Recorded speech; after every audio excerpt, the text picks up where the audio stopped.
given him Solo Ginger Beer, he won't know the difference. That is because Solo Ginger Beer is full of real ginger flavor like Granny used to make. Ah, that is real ginger beer. If only Solo used to make punch and cream, pasty, fruit cake, In the vibrant tapestry of Trinidad and Tobago's rich history, certain stories stand out as embodiments of ambition, resilience, and visionary entrepreneurship. One such story is that of Joseph Charles, a man whose journey from delivering bread on the bustling streets of Port of Spain to establishing a renowned beverage empire is nothing short of inspiring.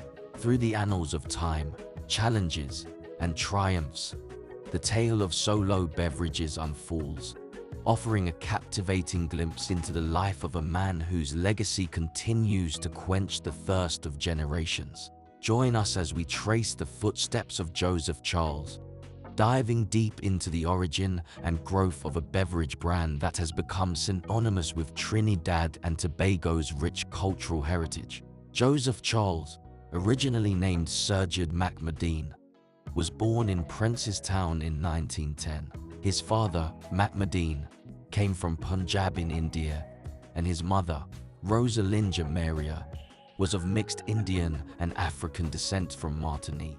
Joseph started the company, which is now located on the Churchill Roosevelt Highway in San Juan. Today, his family still owns it. In 1922, young Joseph Charles began working at a bakery on Queen Street in Port of Spain after his family moved to Bellevue near St. James. Quickly advancing from a baker to a salesman, he delivered bread on a bicycle. Demonstrating a knack for business, Joseph offered customers an extra loaf for every dozen they bought, covering the cost from his own earnings. This early gesture showed his entrepreneurial spirit. When it first started, there was a drink called Delaware Punch. And then from that, my dad moved into other flavors in 42, doing like cola, champagne, banana, cream soda, and orange. And as time went on, we added the different flavors like grape, and Applejack came in 1962. Joseph's journey into the soft drink world started when he found a manual soft drink factory for sale on Patna Street in St. James. Merging a $100 loan with his own savings, he purchased it. The factory originally produced a drink called Delaware Punch, and Joseph continued with this brand. In those days, everything was done by hand, cleaning returned bottles with a brush, mixing the syrup, carbonating, and sealing the bottles. Ensuring efficient production was always a priority for Joseph. In fact, back then, the factory could produce a bottle every 2 minutes. His original name was Sir Judd Macmadine. But when he wrote to people abroad, no one would reply to him. And someone suggested, well, why don't you change your name? And maybe they may reply to you. So this is what he did. He had his name changed to Joseph Charles. While maintaining his bread delivery business, he also sold these drinks. Interestingly, when Charles initially tried to attract international investors with letters under his birth name, he received no replies. It was only after he adopted the name Joseph Charles that investors took notice. He noticed each bottle was adorned with the label Solo and depicted a pilot enjoying a drink post a solo flight. Instead of discarding them, Charles embraced the design, adopting Solo as his beverage brand's name, with the distinct heavy glass bottles becoming its signature. Thus, the legacy of Solo Beverages was born. In Trinidad and Tobago, St. James holds the distinction of being where Solo was born. Over time, the region began locally producing 12-ounce glass bottles, each showcasing an updated version of the original design, eliminating the need for imports. In 1949, the operations of Joseph Charles Bottling Works shifted from Panker Lane to the junction of White Street and Tragareach Road, marking a phase of expansion. Joseph acquired used bottling machinery with an original speed of 72 bottles per minute. But in just 4 years, Thanks to his innovation, he doubled its output to 144 bottles every minute. The company expanded its operations, adding a second work shift. They had a team of about 110, with 54 focused on the manufacturing process and the rest on sales. Joseph's success wasn't only due to his cleverness, but also his tireless dedication. Starting his day at 4 o'clock in the morning, he ensured that by 5:30, trucks filled with Solo drinks were on their way, navigating the island's challenging roads to supply stores, even in the most remote areas. When Joseph Charles, born Serjad McMadine, started Solo Beverages Limited on Patna Street in St. James, he could not have foreseen the diverse enterprise his small business would become. His son, Ken Charles, and grandson, Hayden Charles, continued to steer the business.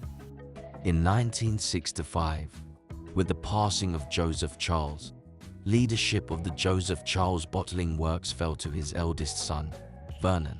But by 1969, Joseph's youngest son, Ken Charles, acquired the business from Vernon and took the reins of what is now recognized as Joseph Charles Bottling Works and Investments Limited. Under Ken's leadership, the company underwent significant transformations. He introduced state-of-the-art machinery to the factory, propelling it to the forefront of technological advancements. Today, the factory stands as one of the Caribbean's most advanced, boasting top-tier facilities such as a pasteurization unit and high-tech computerized blow molding equipment. This equipment can produce bottles from performs at an astounding rate of 28,000 bottles per hour. Moreover, the factory features dedicated lines for can and glass bottle packaging. Solo soft drinks have made their mark both domestically and globally, with exports reaching selected regions in America, Europe, and neighboring Caribbean islands. And from the off, it was clear that Mr. Solo had a clear focus and immediately threw down the gauntlet to the others in the A class.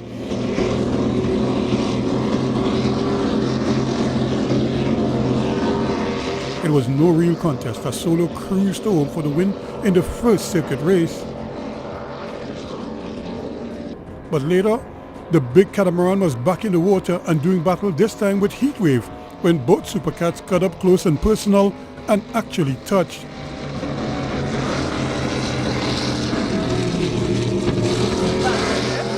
Though Solo is primarily renowned for its soft drinks, its engagement with the community is broad and varied.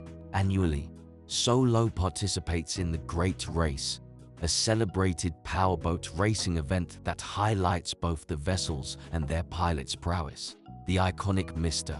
Solo boat, painted in vibrant red and yellow and steered by Ken Charles, has clinched numerous victories. Beyond racing, Solo actively supports a myriad of events, from car championships at Waller Field to steel pan performances featuring the Solo Pan Nights. They've also backed yachting races like the annual regatta, and sports like table tennis, lawn tennis, and badminton. Additionally, they've championed local cultural contests like Mastana Bahar and Scouting for Talent. In all these diverse ventures, one unifying element stands out: the indelible presence of Solo. Ken Charles, together with his son Hayden, is committed to upholding the family's long-standing business legacy. They remain at the forefront of innovation, always searching for ways to enhance factory output and streamline operations by embracing cutting-edge technologies.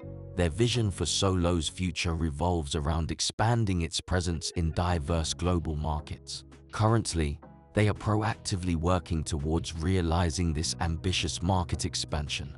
From humble beginnings as a bread delivery boy in the streets of Port of Spain to the establishment of a beverage empire known throughout the Caribbean and beyond, the legacy of Joseph Charles stands as a testament to innovation, determination, and entrepreneurial spirit. The Solo Beverages story, born from a unique mix of opportunity and vision, serves as an inspiration, reminding us that with perseverance and a keen sense for business, one can create an enduring legacy that transcends generations. As the Solo brand continues to thrive and expand under the leadership of Ken and Hayden Charles, the journey of Joseph Charles remains at its heart, solidifying his place in the annals of Trinidad and Tobago's commercial history.